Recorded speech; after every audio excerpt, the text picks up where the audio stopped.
Good day, folks. I hope everyone is doing well. Just an update on things. I've been enjoying my summer so far, and I've been messing around with programs and coding and all kinds of fun stuff here. And I've been also working with some Don Smith stuff, of course. And a lot of people want to experiment with the Don Smith all the time, but they lack the lab or whatever. And I was going to make a simulator because I was on a roll lately, right, making these Python and web simulators. But then I had an idea. I said, instead of just making a simulator, why not make an actual something that works, a real Don Smith, an actual honest to God that everyone could experiment with, not in the, but here's the catch, not exactly what everybody thinks, because as we all know, everything in the world, the universe, is just frequencies and different shifts and octaves, right? So taking that perspective, one could really build a simulation, an actual Don Smith in another spectrum, and do the same tricks he's doing to see if it's actually going to work and experience for yourself. And this is where this little program, literally Don Smith inspired, is literally the Don Smith process done digitally / analog, which is kind of like, it's my own creation. So I'm really proud of, by the way.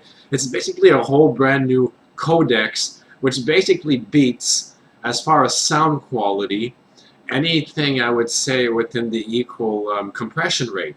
Because I've decided to use the Don Smith AM, where you modulate the high frequency and the low frequency. So you cut the spectrum in half, which would be the equivalent of when you're literally building a Don Smith and you've got the low frequency and the high frequency and you want to put the current back in. You know what I mean? And then you're mixing it. You don't necessarily have that product at the output from that unit, but once you've mixed it, you get it, right? The amplitude modulation. So you like I was experimenting earlier, where you could basically shoot the current through the envelope, right, and slow it down. So we're essentially doing the same thing in the audio spectrum. So what's the idea, right? Well, usually when you compress, there's a loss, right? So that could be the equivalent of in energy systems, where there's always that loss. There's that loss, a massive loss, right? So you want to have equality in the audio. So let's try and have something we could recognize. Our ears gets the work done.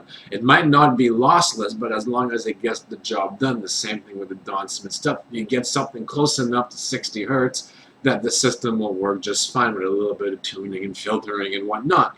So we can do literally the same thing with software. And I came up with a codec that, like I said,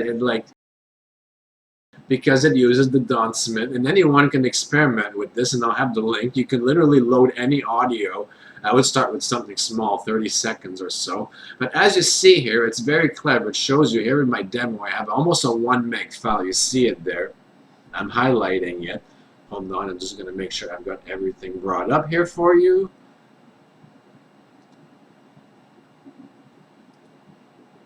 Alright, so here it is, and as I'm seeing here, I'm using a little boogie song here, almost 1 meg. So this would be what we want to have at the output, right? Or equivalent to current, the quality, right?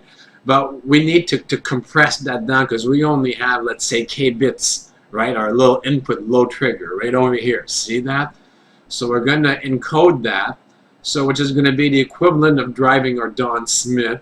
So we only have, as you see, it's compressed now 79 K bits. That would be our input. But we've got to reproduce something that resembles what our target was, our actual file, right? That would be the equivalent of current. So thanks to the codec with amplitude modulation, we can use the envelope, because we're missing a whole bunch of it now because we compressed the whack out of it, right? But how do you gain some of that back? Well, through the Don Smith method, as you see, AM, look at the cutoff here, and the rest is reconstructed from the envelope. And this is how it works here. Literally like how Don Smith drives his coil so that the output can have current at the frequency he wants. So using that down to the audio spectrum, we could do the same thing in a codex equivalent. And it's really funny because look at this. This is not a MIDI, folks. 79K, you're in MIDI territory. This is real audio. So you get distorted, which is just a cutoff, really. Listen to it. Regular, compressed, lo-fi. Then we're going to play the reconstructed.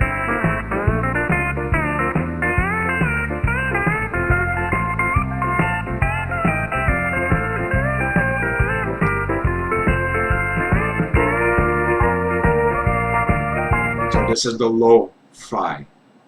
We lost a lot here, but you don't hear this, but this amplitude modulated is an envelope in the high frequency. Now we play it. Ta-da! Look at that.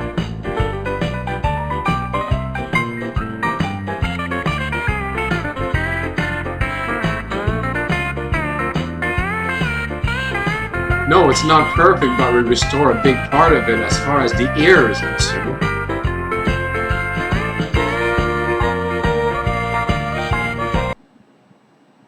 And here the load is our ear, electrically. It satisfies, our brain understands it. The job gets done. We're at like 70-some K bits, right? The compression factor. 79 K bits. See that? And we were able to restore, as far as the brain is concerned, something that resembles this 725. Yes, there is a slight loss, but the load, our minds, was able to operate near maximum efficiency regardless because of the AM trick.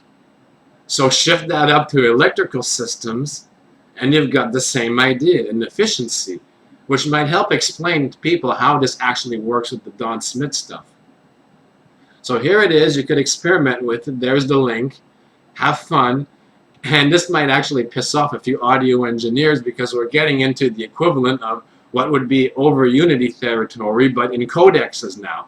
Because you've got all the high-tech industries fighting to come up with the next codecs that sounds good, that's compressed, but not using these technologies, right? They're using AIs to try and predict, it's nothing like this. This is the real thing. You see what I mean? So a whole new codecs, which basically beats everyone else in compression, and arguably some could maybe say that you get back part of what you didn't even put in based on the reconstruction, which is almost like there's a name for that in the audio, which is the same thing in thermodynamics, where you can't get more than what you put in. They'll accuse you that if you're piping your 1 megabit stream, you can't get 2 megabit out, right?